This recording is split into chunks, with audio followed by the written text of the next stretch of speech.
My husband told me I had 30 days to get out of his house. His lawyer sent a letter. His girlfriend picked out new curtains. Everyone felt sorry for me. The poor, discarded wife. But they didn't know about the faded manila folder at the bottom of my closet. They didn't know about the signature. You won't believe what happened when I finally opened it. My name is Claire. And this is the story of how I lost my husband, lost my home, and then discovered that I had never really lost anything at all. I was 48 years old when my marriage ended. 22 years of being a wife. 22 years of building a life with a man I thought I knew. 22 years of thinking we were a team, a partnership, a family. And it ended on a Tuesday night, the way these things usually do. Not with a fight. Not with an explosion. But with a quiet conversation that felt like a knife sliding between my ribs. Mark came home late that night.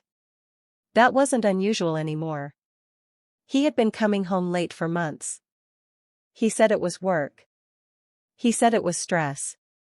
He said a lot of things, and I believed him because that's what wives do. We believe. We trust. We ignore the little voice in the back of our heads that whispers something is wrong. I was sitting on the couch, reading a book I couldn't focus on. I heard his key in the lock.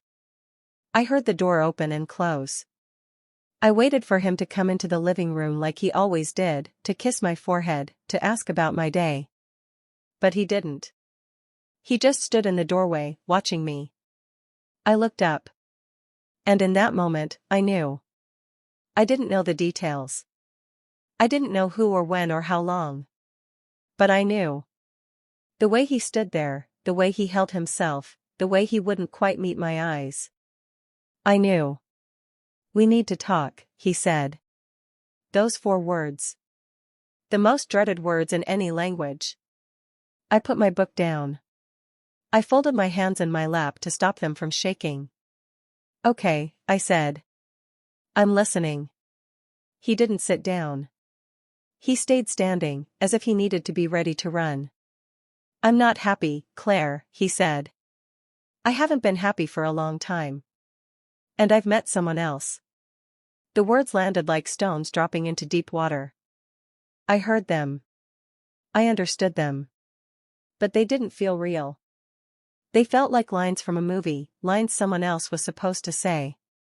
Someone else, I repeated. My voice sounded strange to my own ears. Hollow. Far away. Her name is Amber, he said. She's 32. We've been together for about 6 months. 6 months. Half a year of lies. Half a year of coming home to me, kissing me goodnight, sitting across from me at dinner, while he was building a life with someone else. 6 months of me being the fool, the unsuspecting wife, the woman who didn't know her husband had already left her. I wanted to scream. I wanted to throw something. I wanted to beg him to change his mind. But I couldn't do any of those things. I was frozen. Paralyzed by the weight of 22 years collapsing in on itself. I'm sorry, he said, and he actually had the nerve to look like he meant it. I didn't plan this. It just happened. She makes me feel alive again. She makes me feel like the man I used to be. The man he used to be. Before me. Before 22 years of marriage had apparently turned him into someone old and tired and worthless. I was the one who had been there through his business failures and his successes. I was the one who had held his hand when his father died. I was the one who had celebrated his promotions and soothed his anxieties. And now I was being replaced by a 32-year-old who made him feel alive. What about us? I finally managed to whisper. What about 22 years? He sighed, the way you sigh when someone is being difficult, when someone just won't understand. Claire, the marriage has been over for years. We've been roommates. You know it. I know it. This is just making it official. Roommates. 22 years of marriage reduced to a roommate situation. I stared at him, this stranger wearing my husband's face, and I felt something shift inside me. The shock was still there. The pain was still there. But underneath it, something else was starting to grow. Something cold and hard and clear. "What happens now?" I asked. He straightened up, glad to be moving to logistics, to practical matters. This was the part he had prepared for. "I've spoken to a lawyer," he said. "Just to understand where we stand. And given this situation, it's probably best if you move out. I'll keep the house. Amber will be moving in after the divorce is finalized." The house. Our house. The house we had bought together, renovated together, filled with memories together. The house where we had celebrated anniversaries and hosted Christmas dinners and nursed each other through sickness. He was keeping it. And I was being asked to leave. "Move out?" I said. "Mark, this is my home." He shook his head, and for the first time I saw a flash of irritation in his eyes. "Claire, let's be realistic. I make the money. I pay the mortgage. I paid for everything for 2 decades. The house is in my name. It's my asset. You'll get your half of the equity in the divorce, but the house stays with me. My asset. Your half." He was talking about my life like it was a business transaction. Like 22 years of supporting him, of managing our home, of being his partner, counted for nothing. Because I didn't earn a paycheck. Because my contributions were invisible. Because in his eyes, and in the eyes of the law, I was just a dependent, a guest who had overstayed her welcome. "How long do I have?" I asked quietly. He looked relieved that I wasn't fighting. 30 days would be reasonable. "I can give you some money to help with the move. $5,000. To get you started. $5,000. For 22 years. For a lifetime of love and labor and sacrifice. $5,000 to erase me from the life I had built." I didn't say any of that. I just nodded. "Okay," I said. 30 days. He looked almost grateful. "Thank you, Claire. For being reasonable about this. It means a lot." Reasonable. I was being reasonable while my world burned down around me. I watched him walk out of the living room, up the stairs, into the bedroom that was no longer ours. And I sat there on the couch, in the dark, and I didn't move for hours. The next 30 days were a special kind of hell. Mark moved out immediately, or so he said. He was staying with friends, he told me. But I knew. I knew he was staying with her. I could smell her perfume on his clothes when he came by to pick up mail. I could see the little smile he tried to hide when he talked about his future. Word spread quickly through our social circle. Mark was leaving his wife. Mark had found someone new. And to my shock and horror, the sympathy wasn't with me. It was with him. "Oh, Mark is just going through a phase," one of his business partner's wives told me at lunch. She patted my hand like I was a child. "Men are visual creatures. You have to keep things interesting. Maybe try a new hairstyle? Update your wardrobe a little? Keep things interesting." I had kept things interesting for 22 years.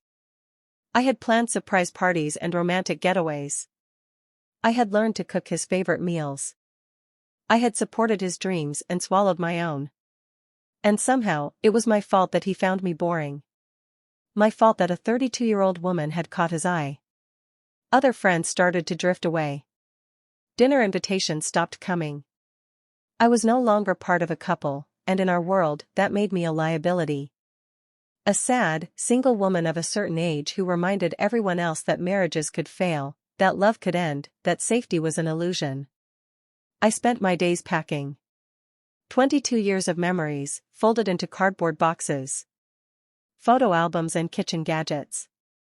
The little ceramic turtle I bought at a flea market on our first vacation. The frame from our wedding picture, empty now because he had taken the photo. Each box I sealed felt like sealing a part of my heart away forever. And then I saw her. Amber. It was 2 weeks before my move-out date. I had gone to a little cafe downtown, a place Mark and I used to go to on Sunday mornings. We had a favorite table by the window. We would read the paper and drink coffee and talk about nothing important. It was our place. I walked in, and there they were. Sitting at our table. His hand resting on hers. Both of them laughing at something on her phone. I stopped walking. My heart stopped beating. The world narrowed to that one image, that one moment of betrayal made real. She was pretty. I'll give her that. Long blonde hair, perfect white teeth, the kind of effortless beauty that comes from being 32 and never having been through the wars of life. She wore a little black dress that probably cost more than my weekly grocery budget. She looked like the women in the commercials Mark used to make fun of. He looked up. Our eyes met. For one split second, I saw guilt flash across his face. And then it was gone, replaced by annoyance. He actually frowned at me, as if I was the one intruding on their moment. Amber followed his gaze. She saw me standing there, frozen in the doorway. And she smiled. A small, confident, victorious smile. The smile of the winner. The smile of the woman who had taken the prize. I turned and walked out. I made it to my car before the tears came. I sat in the parking lot, gripping the steering wheel, my body shaking with sobs. I had never felt so small, so worthless, so completely defeated in my entire life. The divorce proceedings began. Mark's lawyer was aggressive, just like Mark had promised. They wanted me out of the house in 30 days. They offered a settlement that was barely enough to rent a small apartment for a year. They acted as if I was the one who had done something wrong, the one who should be punished. My lawyer, a tired-looking woman named Susan, tried to prepare me for the worst. She was in her 60s, with kind eyes and a no-nonsense manner. She had seen it all before. She knew how these stories ended. Claire, she said, pushing her glasses up her nose, I need to be honest with you. The house is in his name solely. He bought it before the marriage. The law is clear on this. The best we can do is fight for a larger share of the liquid assets, maybe get you enough for a decent down payment on something small. But you're not going to keep the house. I nodded. I had accepted this. I had made peace with it, or as much peace as anyone can make with having their life ripped away from them. The house was his. I was just a guest. That was the story everyone believed. That was the story I believed. I spent my last week in the house packing the final boxes. The place was almost empty now. Just the furniture Mark was keeping and the boxes I hadn't loaded yet. The walls were bare. The shelves were empty. The house felt like a corpse, stripped of everything that had made it alive. The day before the locks were to be changed, I was alone in the house. Mark was coming by in the morning with the locksmith. The movers were coming at noon. By evening, I would be gone forever. I walked through the empty rooms one last time. The living room where we had celebrated Christmases. The kitchen where I had cooked thousands of meals. The bedroom where we had slept side by side for 2 decades. Each room held 1,000 memories, and each memory felt like a small death. I ended up in Mark's study. It was the only room he had already claimed. His desk was still there, a heavy oak thing we had bought at an auction years ago. His files were still in the drawers. He had told me to leave them, that he would get them later. I ran my hand over the smooth wood of the desk. I remembered the day we bought it. We had driven 3 hours to an estate sale in the country. It had been raining. We got lost twice. But when we saw the desk, Mark's eyes lit up. He had to have it. We borrowed his brother's truck to get it home. It was one of those perfect days, the kind you don't realize are perfect until they're long gone. I don't know why I opened the drawer. Curiosity, maybe. Nostalgia. A desire to touch something of his one last time. The top drawer was full of the usual office junk. Old pens. Business cards. Paper clips. A stack of envelopes from years ago. And then, in the very back, tucked under everything else, I saw a thick manila folder. It was old, the edges worn and yellowed. Written on the tab in faded marker was one word, deed. My heart stopped. I pulled it out. My hands trembled as I opened it. Inside was the original property deed to the house. I scanned the document, my eyes moving down the page, looking for the familiar language. And there it was. The section that listed the owners. The section that changed everything. It wasn't just his name. It was mine too. I stared at the words, not understanding. Claire Elizabeth Davis and Mark Andrew Davis, as joint tenants with right of survivorship. My name. Right there, next to his. On the deed to the house he claimed he owned alone. I sat down in his chair, my legs suddenly unable to hold me. I tried to remember. 22 years ago. When we first moved in. Had we? And then, like a door opening in my mind, the memory came back. We were sitting at the kitchen table in our old apartment, shortly after we got married. Mark had the deed spread out in front of him. He was so proud. He had bought the house before we met, and now we were going to live in it together. We should put your name on this, he had said casually. We're married now. It's our house. I'll call the title company tomorrow. I had smiled, touched by the gesture. I had forgotten all about it. It was just one of those moments in a long marriage, a promise made, a task he said he would do.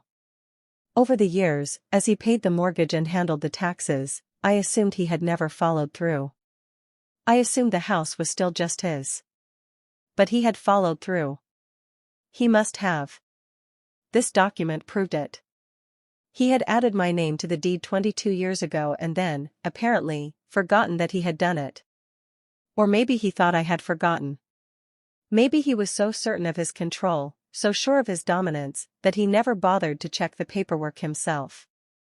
I sat there in his chair, the heavy document in my lap, and I felt something I hadn't felt in months. It wasn't joy. It wasn't even anger. It was something colder and sharper. It was power. I wasn't a guest being kicked out of his house. I was a co-owner. With exactly the same legal rights as him.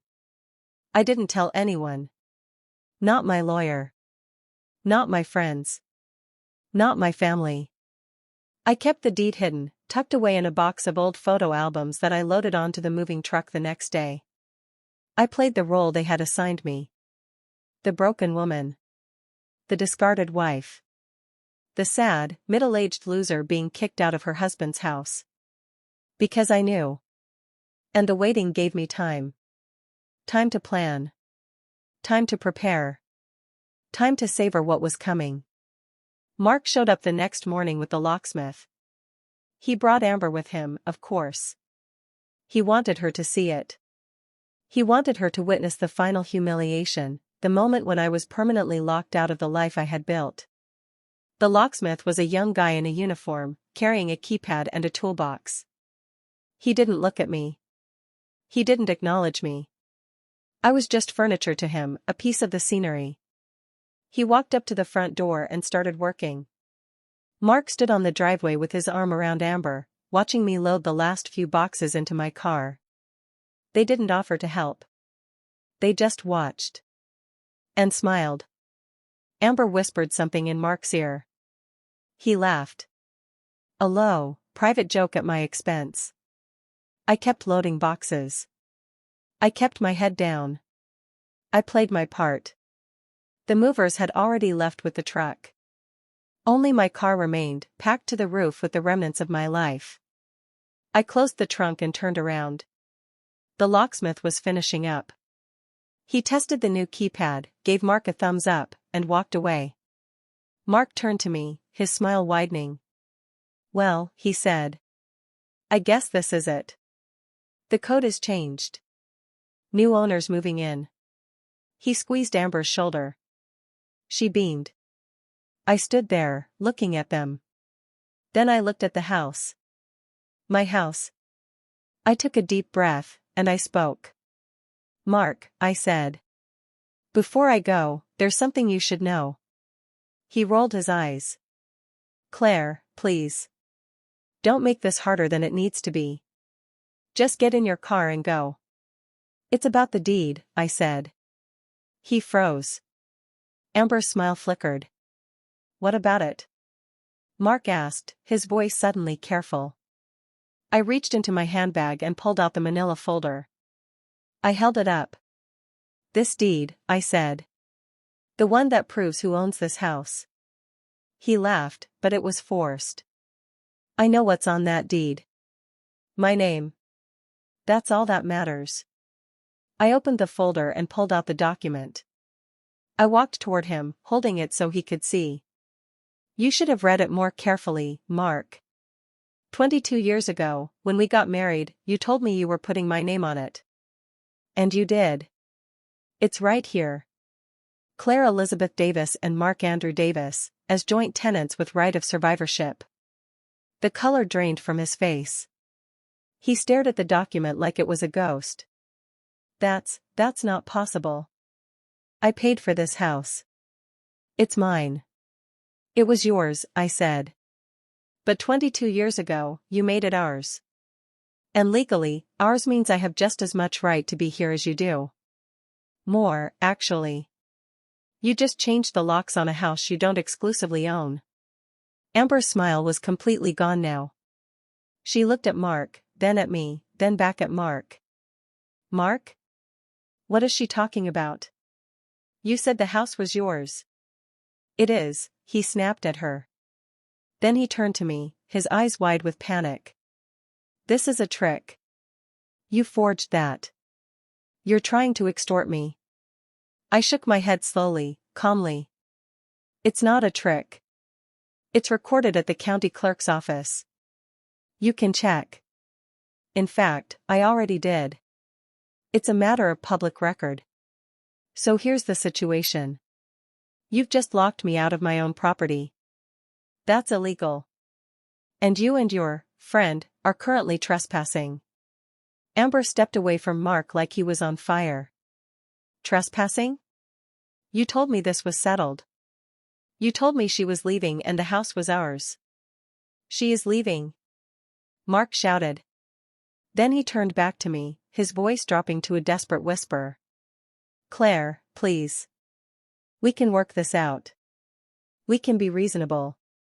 I looked at him, this man I had loved for 22 years, reduced to a sweating, panicking stranger. I felt nothing. No pity. No satisfaction. Just a deep, calm certainty that I was exactly where I was supposed to be. I am being reasonable, I said. I'm not calling the police. I'm not pressing charges for illegal lockout. I'm just telling you the facts. I own half of this house. You can't sell it without my permission. You can't refinance it without my signature. And you certainly can't move your girlfriend into it without my consent. I walked past them, up the driveway, toward the front door. I stopped at the new keypad. What's the code? I asked. Mark stared at me, defeated. It's her birthday. 05-19. I pressed the buttons. The lock clicked open. I turned the handle and pushed the door open. My house. My home. I looked back at Mark, standing on the driveway with his mouth open. Amber was already walking toward her car, her heels clicking angrily on the pavement. Amber, wait. Mark called after her.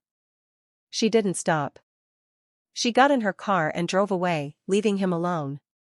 He turned back to me, his face pale, his eyes pleading. Claire, please. We can figure this out. We can sell the house and split the money. We can. I cut him off. We can do a lot of things, Mark. But not today.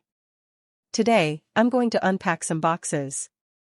I'm going to sleep in my bedroom. And tomorrow, I'm going to call my lawyer and figure out my options. You should probably call yours. I walked inside and closed the door behind me. The house was quiet. Empty and bare, but mine. I walked through the living room, the kitchen, the study. I went upstairs to the bedroom. I lay down on the floor, because there was no bed anymore, and I stared at the ceiling. And I laughed. I laughed until tears streamed down my face. But they weren't tears of sadness. They were tears of release. Of vindication. Of pure, unexpected joy. The next few months were a legal battle, but one I fought from a position of strength. Mark's lawyer was furious with him. How could he not have known? How could he have been so careless? The house couldn't be sold without my agreement. And I was in no mood to agree. I moved back into the house properly. I bought new furniture. I painted the walls. I turned his study into an art studio, something I had always wanted. I reclaimed my space, inch by inch, room by room. Mark tried everything. He begged. He pleaded. He offered me more money than the house was worth just to go away. But I didn't want money. I wanted what was mine.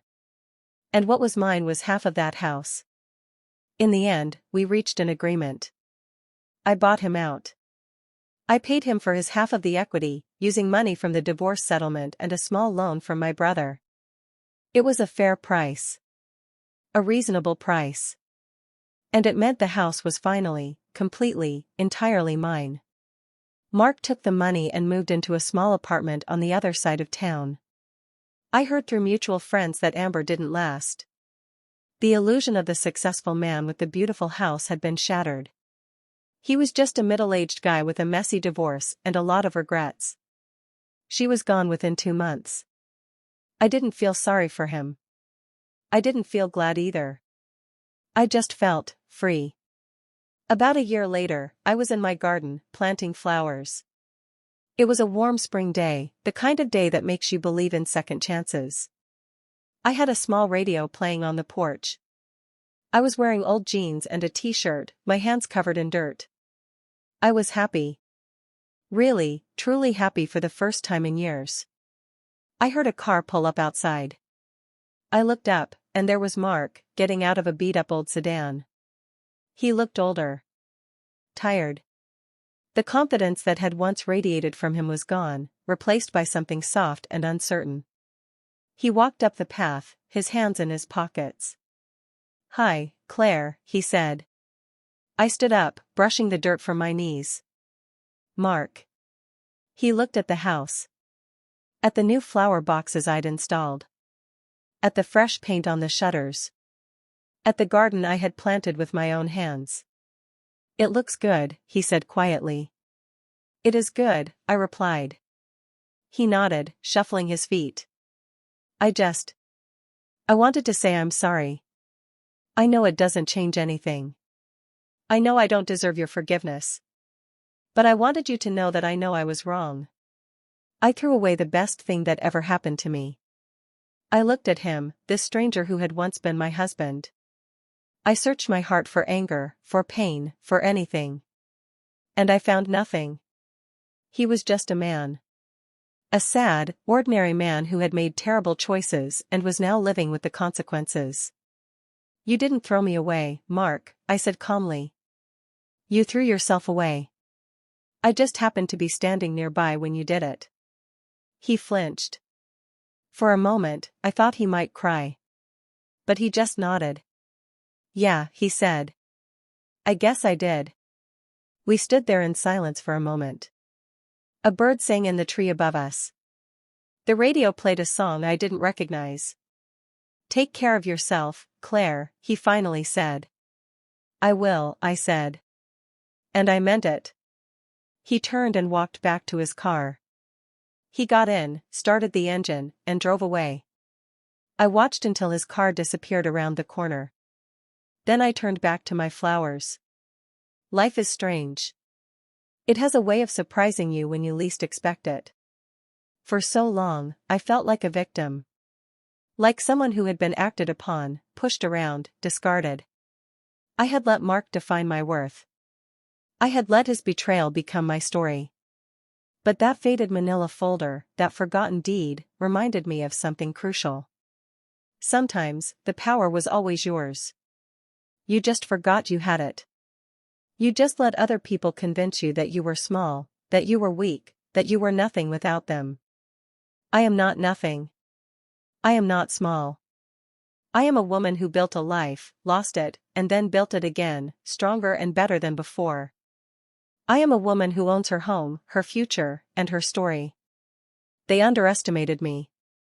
They thought I was just the discarded wife, the woman with no future, no power, no ground to stand on.